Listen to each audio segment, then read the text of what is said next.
I can't trust. Greatest heroes, people, celebrities, everybody was reading him and everybody was inspired by him and changed the vocabulary in Israel.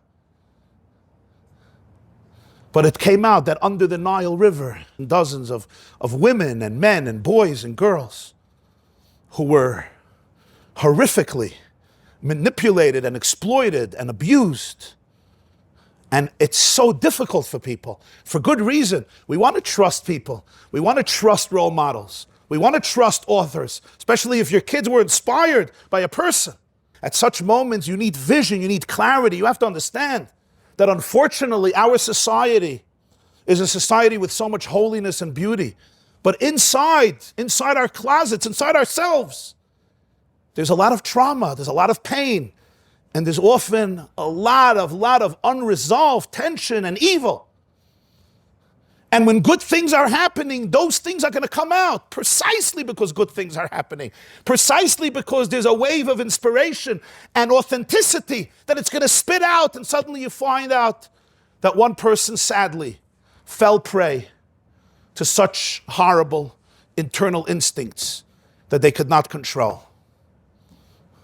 Or as the chief rabbi of Tzva said yesterday, that he spoke to him, and he told him, you maybe can't fix everything you have done, but you can do tshuva.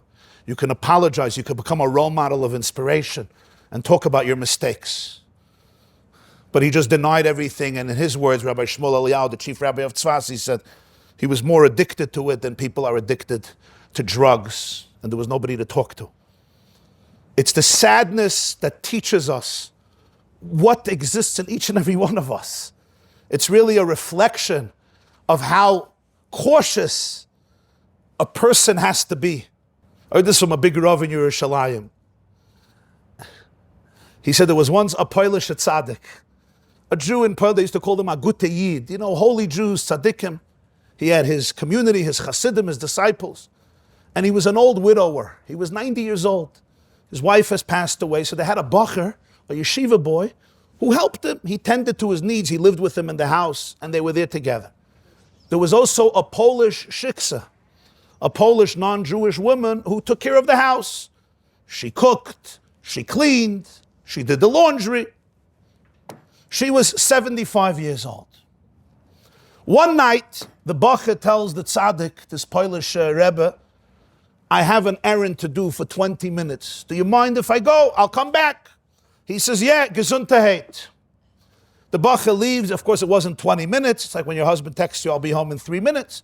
It wasn't 20 minutes. He came home 3 hours later. It was a winter night. He approaches the house, and what does he see? This 90-year-old Rebbe is standing outside of the house. He's shivering. He's 90 years old. He's cold. He's trembling. Er steht in der Reis, and he's outside. He says, Rebbe, why are you outside? He says, the cleaning lady's in the house. It's yichud. I'm not allowed to be in the house. He said, you didn't tell me you're going to leave the house. I would have come back right away. I would have not gone. He said, I didn't want to tell you. You also have a life. You also deserve to have a little vacation. You're also allowed to do something tonight. I didn't want to tell you. I wanted you to go. I didn't want you should feel imprisoned. But I couldn't stay in the house. So when you left, I also left. And I've been waiting here. It's fine. I'll be fine. The boy felt so bad. He felt so guilty. An El Yid, a 90-year-old man. It's late at night. It's cold. And he was also a great Jew. So now I tell you the story the way I heard it. He says, Rebbe, do you think yichud applies to you? And I'll use his words, you'll forgive me. He said, ihr seid 90 und ihr seid a tzaddik. Yeah? Sie ist 75 Jahre alt, a miese shiksa. You're 90, you're righteous, you're holy. She's in a completely different spectrum. Do you really think that yichud applies to you? You could have stayed home. He looked at this boy and he said, and I'll say it in Yiddish, Bacher, Bacher, ich mit mein Yetzirah in 5 Minuten wär ich jung und sie schön. With my Yetzirah, in 5 minutes, I become young and she becomes gorgeous. This is how an Erlich Yid speaks. This is how an Erlich Yid thinks. This is a real person. This is a person who understands the weakness of people, his or her own weakness. Not because this person doesn't have elements that are glorious and heavenly, because that's the uniqueness of a person. Sulamutzav artzav ereshim agiya hashamayma. You're a ladder etched on the ground, but your head, your top reaches heaven. The human being is the interlacing link between heaven and earth, and therefore heaven lives in us, but earth lives in us. Paradise lives in us, and purgatory also lives in us. It's conscientiousness, it's awareness, it's Yiras Shamayim. Most importantly, inner work of introspection and honesty that allows a person not only not to fall prey, but to become giants of what it means to be a truthful person. But this is not bad news, it's good news. Because honesty sets us free. It's what clears up our systems, our brains, our collective and individual identity from lies, from falsehood.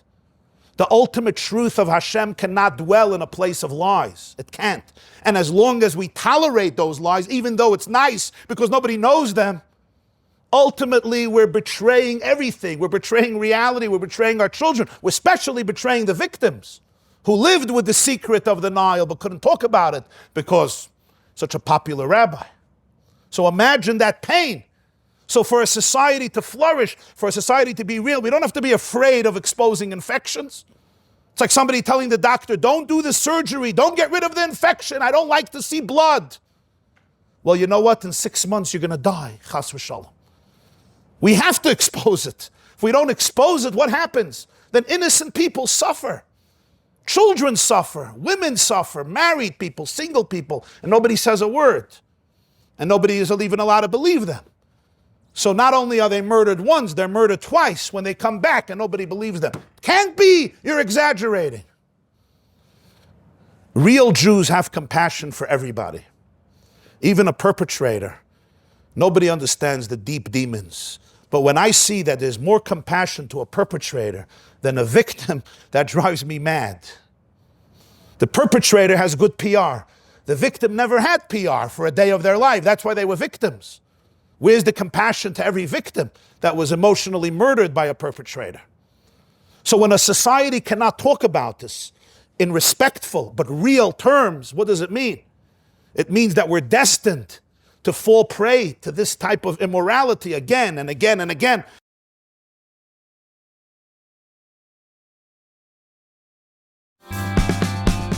Watch the full class at theyeshiva.net.